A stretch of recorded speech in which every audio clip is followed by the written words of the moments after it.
I might have shot the policeman, but it could have affected a lot more people than the policeman, his family, his children. He had children and that. So I've got to kind of, you know what I mean, be the man and realise what I've done here. I've got children of my own, you know. It's not, I know it's us against the police, I know how it goes, but at the end of the day, I'm a human being, he's a human being, and you know what I mean, I want to die with nothing hanging on to me. All I've got is big guns, broken jeans, bad combination on these ghostly streets, mad complications, so we over squeeze, sad conversations, always over beef, got own the heat, that's compulsory, streets ain't heard the most of me, lyrically bossy B, sick and tired of bullshit, I'm trying to change my life and progress, yeah I'm back like I never left. Yeah, so we're just arrived at the radio station, secret location. Quickly go play a few tracks. I think this is our way through. I ain't got a clue where we're going. Right, like I said, special guest inside the studio, Stana. Yo, what's up? Stana. I heard the man's story and I just had to bring him in. Yeah, I went to prison for shooting a police officer in 2006. What sentence you got for that? I got an IPP sentence of a minimum 6 years and I served 8 years. IPP, what's that? No, basically, you're in prison for the protection of the public. So if your risk is high, you ain't getting released. No matter if you've done the time that the judge has given you, you ain't getting released. So that's what it was. I was a risk to the public and they put me on a life license. You done wrong, Yeah. you done your time. Yeah. And now you're looking to apologise. You're looking for the policeman. Yeah, we're trying to contact the policeman. So obviously you've got a lot of kids that follow you and idolise you for good reasons and bad reasons. Yeah, there's kids, you know what I mean, that they hear that I shot a police officer and they're like, yeah, big him up, but I don't want ratings for that. I want to get praised for the good things that I do, not the bad things. And I don't want the kids to go out there and follow me because what I done was wrong. Yeah, so we're here, about to go in, try and make contact with the gentleman that I shot. A little bit nervous, but let's get it done. Working at City Airport.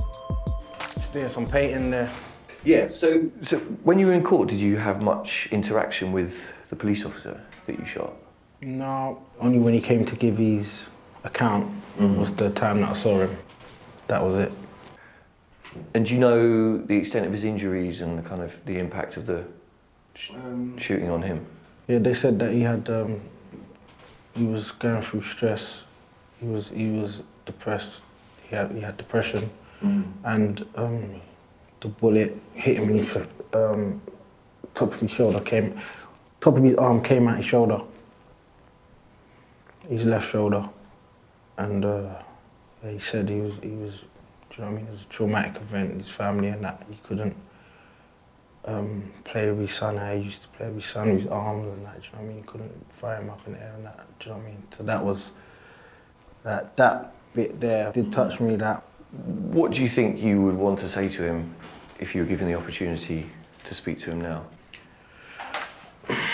Like, obviously, I'd want to apologise for my actions. I'd want him to know that it wasn't personal, and it was. I don't want to call it an accident because I was firing a gun, so it wasn't an accident, but it wasn't deliberate. It wasn't intended for him. It wasn't intended for him. I just would want him to basically say whatever he wants to say to get his closure, if he wants to say anything. But if you said to him that the bullet wasn't for him, don't you think he's going to say, well, who was it for? It was like a warning shot, like, get back. And I was just bam, bam, bam, bam, bam. Get out of here, I don't want to get arrested. What would you like to achieve at the end of this? If it does affect him and he still thinks about it, I hope that it can bring some closure to him and his family and they can feel like, you know what, like, that did actually help. What's been the hardest thing for you? To see my family looking at me and thinking, oh, is that what you're capable of? It's like, no, I'm not that person. I ain't that person. I don't just, but that's a person that I was for a very short period of time. So moving on from here, we'd be attempting to make contact and then go from there.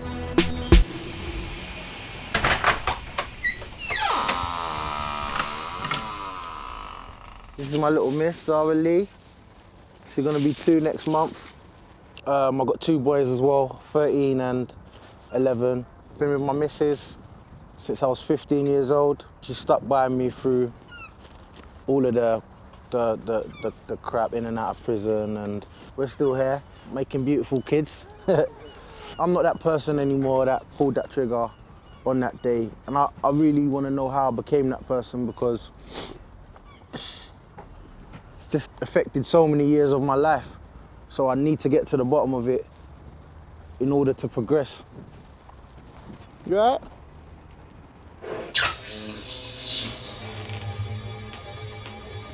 So how long ago was this? This was, I think, 2005/6. Hey, young boy, 1920, with the goons them in the background. Yeah, you know how I do. I spit about what I've been through. Put a bullet in you, rob you, then bin you. I'm from these streets, on these beats, spitting my life. See me flicking my knife, ripping your spine at your back. I put a 9 to your hat. Brat, brat. Talking some horrible stuff. Phew. I was a menace. Well, see, when I see these kids out there now, yeah, I was like that. Hoodie, tracksuit, 2 tracksuit bottoms, yeah, and just moving every day. They're just doing so much. Do you know what I mean? Everything, mopeds, cars, getting arrested. I was an actual 110% road man. You know what I mean? And I was living in hostels and that as well. That horrible lifestyle, on edge. People want to kill you because you stolen something and all that. I ain't got that no more. I don't do none of that. Runs at peace. Yeah. My little mixtapes. But yeah, there's my albums up there, the ones I've released. What's your favourite mixtape, guys? Do you have a favourite? Porridge is mad. I was gonna say that. Because I recorded it in a cell, it's one take business, no ad-libs, no stabs. Man in the background doing all that for you. Do you get what I'm saying? There's no... Where was the studio? In the cell. In your cell? No, in another guy's cell downstairs. We did it on a mini display. Had a mic, had a mini display, had a stereo. We hooked it up. I don't know how he did it. I don't know how we did it. But yeah, he used to loop the beats on the PlayStation, on the Music 2000 or whatever it is. And that was it. My favourite bars from Porridge are, my family's what it's all about. Hey yo, my family's what it's all about, so don't be sidetracked by all this other shit I talk about. Cause I've been locked up for 4 years and all I thought about is being in the park with my sons, kicking a ball about. Could you take us to the scene of the crime, talk us through it and tell us what happened? Yeah, I can't take you to the scene because I've been banned from Waltham Forest as conditions of my parole. So if I go Waltham Forest, I'll breach my licence, back in jail. Maybe you lot could go there, get some photographs of the street. When you get the photos, I'll talk you through it. It was June the 27th, 2006. It was a hot day. I think I was 20 years old. We've gone to Garby's to get my hair cut.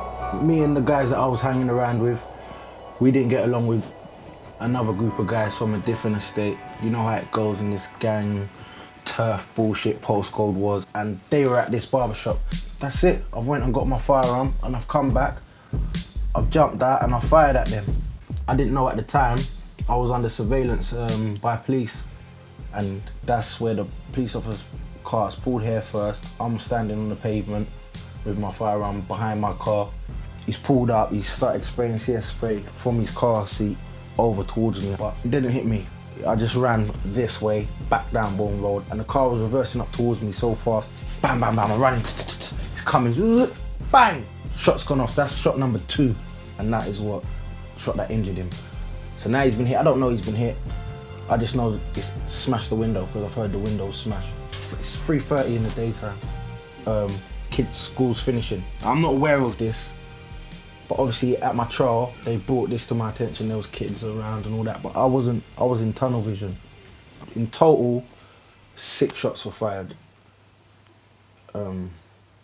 One at the rival gang, one that hit the police officer, and 4 at one officer that was pursuing me. I got away basically. I was exhausted. It took all my energy out of me. So once I went to sleep for a couple hours. When I woke up, it's all on the news.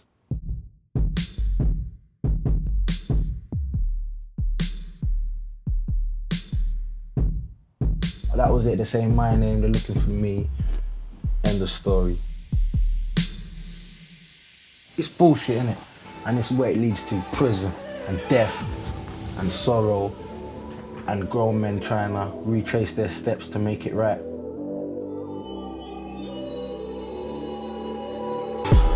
I'm rapping for my life, take that literal. I ain't accomplished nothing as a criminal. I'm 30 years of age and I'm ashamed, cause these youngers shout my name like I'm invincible. Hello? Hi Dean, how you doing? It's Daniel. Just ringing to just give you a bit of an update basically on where we are. Obviously we haven't spoken for a couple of weeks. So yeah, we've been attempting to locate the victim. We haven't managed to locate his details. He does seem to have left the police. Okay. Unfortunately, yeah, the process takes a bit of time. Okay, no problem, man. Thanks a lot, though. How do you feel about him not serving as a police officer no more? Yeah, well, I don't know. Depends on why, innit? Wouldn't like it to be because of that incident, to tell you the truth. Why not? Because obviously then it makes me responsible, innit? Do you know what I mean? You might not have a job right now. This is my favourite video in the world. So that's my mum there. She's very shy. My name's Jasmine, we're having a great time. That's her with my dad. I'm Jason and I'm 6 years old. Look at me. I was cool. I didn't have not a problem in the world. It's mad to think this little 6-year-old here will grow up to be that guy running around with firearms, shooting police officers. That's my mum 4 years before she died. She died of pneumonia. That was the cause of her death. Shortly after that, my dad was really ill. He died of cancer. I think that was 10 months after my mum died. I was 9, 10, 11. Me, my brother and my sisters, we all got separated and we all went live in different parts of London and that, foster homes, family members and whatnot. I really want to find out from my brother and my sisters, you know, how they think, why I chose the path that I chose, what really led up to me pulling that trigger that day, why they didn't go the same path as me, because we've never really spoken our childhoods.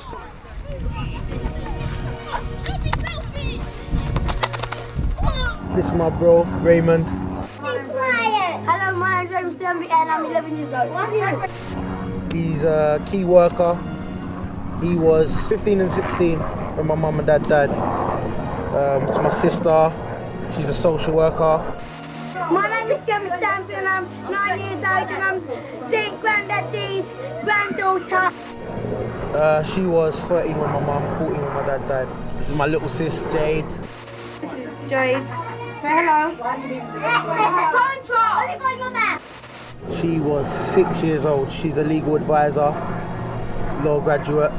Do you think that our childhood, my childhood, is the reason for my actions, or do you feel like it is just a personal thing that I was just a bad behaved child? Because at the end of the day, we can't blame it on the childhood if us three. No, because everybody has different reactions to things. Everybody has different emotional, barriers of how they deal with it. That my opinion of why you went into the life of crime, you needed some sort of boundaries. Somebody to come and put that place in and say, you need to be in at 9 o'clock. When you're a certain child, that you behave a certain way and people want to discipline you, your uncles, your aunts, but they know they don't want to be your parent. So it gets to the point where they can't really discipline you the exact same way when you're off the rails, and I feel like I was that guy. I feel like everyone, I took advantage a bit when I was young. Like, oh, you can't slap me, you're not my dad. Or so I'm just gonna be bad, innit? Some of the homes you were going into weren't the right environment. There were things going on in those houses that, you know, shouldn't have really been going on. And I think that's when your crime and your behaviour really started to change. Yeah. We went from 4 children being at home in a foundation that our parents had built for us. We had a tragedy, and which is rare. And, you know, it broke us as individuals, and we had to grieve all different ways. We were kids. You didn't get that right support at that time. I think that just looking at you... Or do you think I rejected it? I think that you rejected it. But even if you rejected it, it should have still been but you were still young, so someone can come and give that first hand and take you. And did you have rebellious years where... I don't think I had like rebellious... I don't know, I feel like with me, I think like it affected me in different ways. Like, I had a lot of like support from my older siblings to be able to do that. Like, even what happened with you with your legal stuff, that made me want to study law. That's the reason why I wanted to study it. Okay, so you're saying it had an influence? It had a good influence on me in that sense, though, because it made me want to understand. I never forget coming to your trial. So this is very interesting, that you said that for me, innit? Because now that I'm looking at it, it's like, just imagine our childhood. I don't know if you lot have actually really looked in it. Like, we had a lot of social workers around us. You're a social worker. We had a lot of key workers, people at school that would pay a special attention to us. You're a key worker. You must see kids and think that you're me, or you're my little brother, you're my little sister. Yeah, 100%. And you are in law for the reasons that you see your brother. Yeah, that was the main reason for me. Like, when I started, I remember, so the childhood has pushed coming us home all in the direction that we've gone. Yeah, man, it was interesting to talk about life growing up and that. I've never really got the chance to do that with them.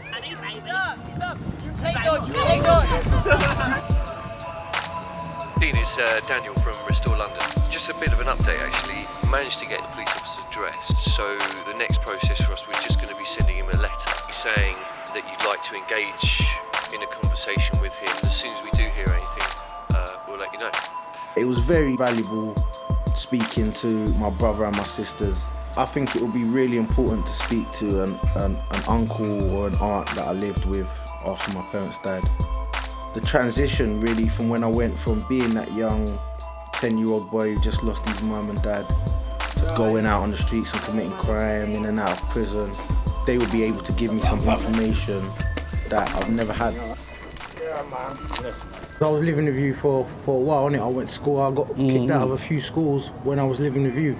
And obviously, it was thrown into your path to be like the dad. So how was that? Was it like sometimes I might have been misbehaving? For me, it's just normal. I need to strong arm him. No, but I could not deal with Dean like a strict father figure than like. Because I know that his pain, I can see it, I could feel his pain. You know what I mean? When I look back, I could see the kind of the transition from you being this boisterous little boy, happy Dean, singing, drawing and doing that kind of stuff. I could see the process of the frustration and the sadness, but it was like there was a torment inside you, and that's what I could sense. So it was frustrating for me not to be able to do anything about it, because what can I do in that sense? What was it like for you, like when I'd got older and I'd maybe committed a crime or did something out there? It wasn't a shock because of that torment that you could see inside you, knowing who you are. It could be because of the age that you were, 10, 11 years old, which to me is a very difficult age. So for me, it was like being in a trap and I can't do anything. I want to reach out, but I can't. I don't know how to now. And that's what it was like. But the main thing was, I think for me, was this overwhelming sense of fear for you. Well, I'm going to touch on a little part where I think that Dean really changed. Your dad died of cancer, you know? And you know, this cancer was eating him away. And you knew that we had to send him back to Jamaica, to my brother, your Uncle Leroy, because he does herbal medicine, and we thought that he would prolong his life even a bit more, which he did. He wanted to come back home to see his kids. That was his last wish. Even though he was told that if he came back, he will die. Oh, it was so shocking. And then when we went to get him into the car, we couldn't get him in the car because he was in so much pain. I can remember coming all the way down to Tooting, getting on Eswin Road, knowing that this front door is going to open in a minute, and I know that you was at the front door. As we stopped and I opened the door, and you opened the front door, and the minute you saw your dad, I can remember the scream, and you jumped over the car bonnet. And I think from that time, I didn't know if you could be around him. Yeah, I do remember that day still. Oh. Like, because obviously, I knew that my dad'd gone to Jamaica, so when he's come back, he just looked different, innit? That was it. That's all I can remember. That he looked different, and I don't even know. That was just a mad day. Looking back at it now, you get me? I can see that he was trying to be strong. You get what I'm saying? Like, and that's the mad thing.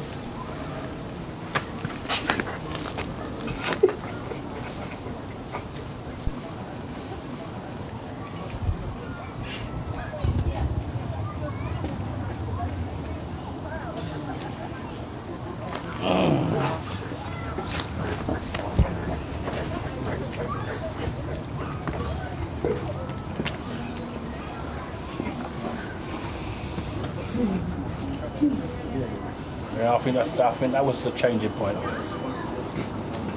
Because I think he couldn't be around no one then after that.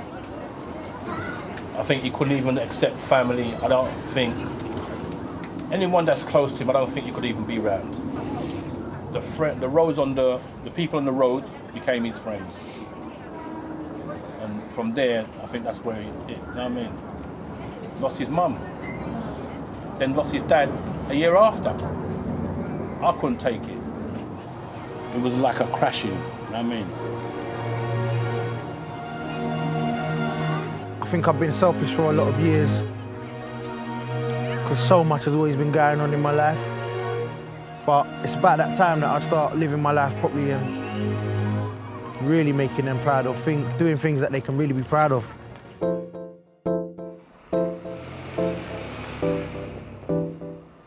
So we're off to meet the guys from Restorative Justice. They've been trying to track down the police officer who was shot. Are you right? And they've called me for an update. How's it going? Yeah, it's fine, thanks. Yeah. I've just been kind of like a little bit anxiously waiting, you know? Okay. We do have an update for you. I managed to have quite a good conversation with him. He said he doesn't want to revisit that period of his life.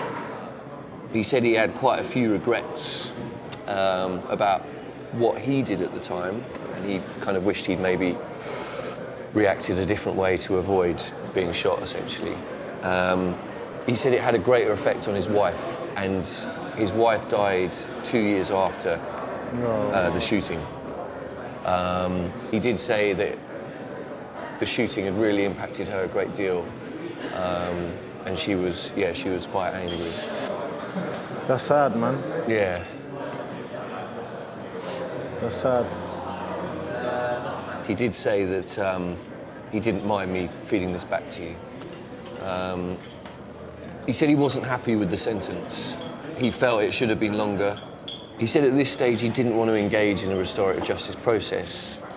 From what he'd seen in your rap career, he didn't feel that you'd been showing any remorse in your lyrics. The way the music was glorifying guns, glorifying that culture of drugs, guns, and he was basically saying he didn't like the influence that had on young people in the community. And he essentially said he would like to see you to put more back into your community.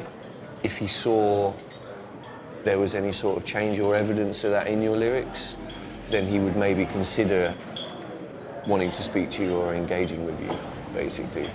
He did actually wish you well, and he said, I wish you every success in your rap career. Oh, wow. Yeah, it's well, no, obviously, there's a lot of stuff. The wife thing, that's it for me, to tell you the truth. 2 years is not far a distance, because the trial, didn't have the trial for like 18 months. His wife must have passed very shortly after that. It must have been very fresh. There must have been a lot of blame on his side. Your last days, you want happiness, good memories, do you know what I mean? I probably feel a bit guiltier. Yeah, I'm being honest. It makes me feel a bit worse. And I didn't want to feel worse, to tell you the truth. You get me? But I do think that there is positives. I feel a little embarrassed that he's been following the career and that's all he's seen. Do you know what I mean? That's a bit embarrassing because he must be just looking thinking you're a joke. But yeah, man. But I'm just grateful that he replied, and obviously he wants me to do better. That's one thing I have to be doing, do you know what I mean? Trying to put back into the community and make sure that these kids are not ending up the way that I did. I understand that he's kind of like trying to push me in that right direction, like, look, go that way. And that's advice that I'll never turn down. I'll take it, I'll cherish it, do you know what I'm saying? If I was to manage to speak to Dylan this week, would there be anything immediately that you'd want me to say? My sorry is in it for his wife, Steph. I'm so sorry for his loss. Whether it was to do with this situation or not to do with this situation. And I don't want him to feel like he was any part of the blame for my actions, like whether he stayed in the car, whether he got out of the car. That was gonna happen that day. He should just thinking to himself, look, I'm a good man. I signed up to be a police officer to help. He didn't do nothing wrong that day. I wanted to thank him for his response because it is gonna help me. I'm gonna keep my offer to meet him and apologize and explain or whatever open. And I don't cry no more. Real talk, don't look up to the sky no more. I'm cold like ice, you know. No MOP, but I live that life of crime. Once upon a time, yeah, that was my life. If his sole reason for not wanting to meet me is because of what he's seeing in the music and, you know, social media, then I just want him to know that I'm a storyteller. I'm trying to tell my story, but I do understand and I will definitely, you know, go check out things that I've posted, and if there's anything that is coming across as negative, I'll definitely, you know, either delete it or word things better so they understand that this is not who I am anymore. I'm not out here promoting violence, trying to commit crime, kidnap, shoot people and all that. Because if he's watching this is your opportunity to speak to him. So why don't you just look in the camera and say what you want to say? Look, I made a huge mistake in 2006. I'm deeply sorry to you. I'm deeply sorry to your family. I'm deeply sorry for your loss. I hope, I pray that this documentary, this short film, do you know what I mean, kind of gives you some closure, and not that you forgive me or anything, but so you can just move on with your life. Hopefully, when you're ready, when you maybe see a change in me, you'll be ready to meet me and take it from there. I ain't done a thing, not a thing at all, but waste my time behind them prison walls. That's the minimal of what my pistol calls, cause I wasn't even there to see my kiddies born. Had to hear them talk through prison calls, see them walk in visit halls. Photos on my picture board reminding me that I missed it all. Birthdays were the worst days.